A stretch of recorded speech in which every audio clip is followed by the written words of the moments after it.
अगर आपको नज़ला, जुकाम, फ्लू या कॉमन कोल्ड तो डॉक्टर के पास ना जाएं। ये आपके लिए नुकसानदेह होगा। आप हैरान होंगे कि आप तो खुद डॉक्टर हैं और हमें ऐसी एडवाइस दे रहे हैं कि डॉक्टर के पास ना जाएं। ऐसा क्यों है? तो फिर हम क्या करें? I am doctor Shahid Mahmood from Pakpattan. इसकी हकीकत ये है कि नज़ला, जुकाम, फ्लू और कॉमन कोल्ड ये वायरस की वजह से होता है और वायरस को मारने के लिए या उस पर फौरी तौर पर काबू पाने की मेडिसिन इस वक्त अवेलेबल नहीं। जब मरीज डॉक्टर के पास आता है तो वो उसको एंटीबायोटिक्स देता है और एंटीबायोटिक जो है वो वायरस को मारने की दवा नहीं बल्कि बैक्टीरिया यानी जरासीम को मारने की दवा है जो कि उस वक्त मौजूद ही नहीं होते। एंटीबायोटिक्स का इस्तेमाल शुरू हो जाता है। उसके कई नुकसान हैं। एक नुकसान तो मरीज की जेब पर होता है कि उसकी काफी रकम इसके अंदर सर्फ हो जाती है। दूसरा नुकसान मरीज के जिस्म पर है। बिला वजह एंटीबायोटिक्स का इस्तेमाल, उनके साइड इफेक्ट्स, हर एंटीबायोटिक के अलग साइड इफेक्ट्स हैं। और तीसरा यह है कि जिस्म का जो इम्यून सिस्टम है उसको काम नहीं करने दिया जाता है, उसके ऊपर एक बोझ बन जाता है। सवाल ये पैदा होता है कि जब हमने डॉक्टर के पास भी नहीं जाना और उनसे मेडिसिन भी नहीं लेनी तो फिर हमने क्या करना है? इसमें एक तो ऐसी चीज है जो हर पेशेंट ने करनी है, वो ये है आराम और पानी का ज्यादा इस्तेमाल। दूसरा है अलामाती इलाज जिसको सिम्प्टोमेटिक ट्रीटमेंट कहते हैं। जो जो तकालीफ इससे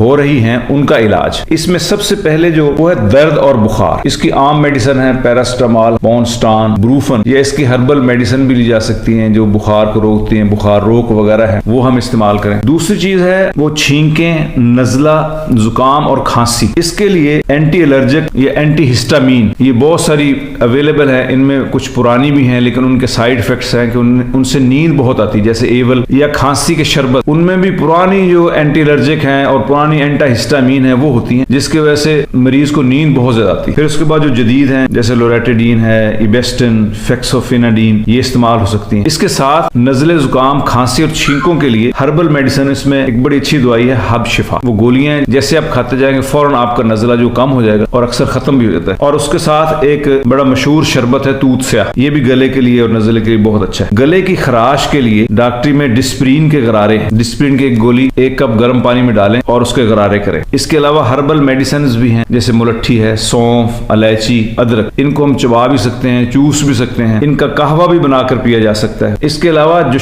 शांदे जो है ना वो क्रूड फार्म में होते हैं, अपनी असली फार्म में या जौहर होते हैं, तो ये भी इनका भी अच्छा असर है नजले, जुकाम, गले की खराश। कई दफा इसमें नाक बंद होता है तो नाक को खोलने के लिए डीकंजेस्टेंट होते हैं जो कि नाक में रखकर ऊपर जब सांस खींचते हैं तो उसके असर से नाक खुल जाता है। इसके अलावा हर्बल लऊक है तो उसको भी इस्तेमाल कर सकते हैं। भाप ली जा सकती है, मेडिसिन उसमें डालकर या हर्बल डालकर, सौंफ, इलायची वगैरह उससे भाप लें। अब अगली चीज है कि परहेज हमने क्या करना है। ठंडी हवा, पहले नजला ठंडी हवा से, ठंडे मशरूबात से, कोल्ड ड्रिंक से, या गले में जो खराश पैदा करने वाली ग़िज़ाएं हैं, बहुत मसाले हैं, तो इनसे हमने परहेज करना है। क्योंकि इसमें सबसे बड़ी बात है क़ुव्वत मुदाफ़त को बढ़ाना। क्योंकि जितनी क़ुव्वत मुदाफ़त जिस्म के अंदर होगी, जिस्म उतना ही इस वायरल डिजीज से और इस बीमारी से लड़ेगा और इसको इस पर काबू पाएगा। उसमें शहद का इस्तेमाल, फिर विटामिन सी का इस्तेमाल, फिर सेब, किन्नू, अमरूद, ये फ्रूट्स जो हैं ये भी क़ुव्वत मुदाफ़त को बढ़ाते हैं। खजूर का इस्तेमाल बहुत मुनासिब। ये अगर चीजें हम कर लेंगे तो इंशाल्लाह बगैर किसी डॉक्टर को अटेंड किए ही उम्मीद है कि हम इस पर काबू पा लेंगे। क्योंकि ये वायरल डिजीज है, इसने 3, 4, 5, 6, 7 दिन तक इसने लेने होते, तो इस प्रोसेस से गुजरना ही पड़ता है। चाहे हम जितनी अच्छी से अच्छी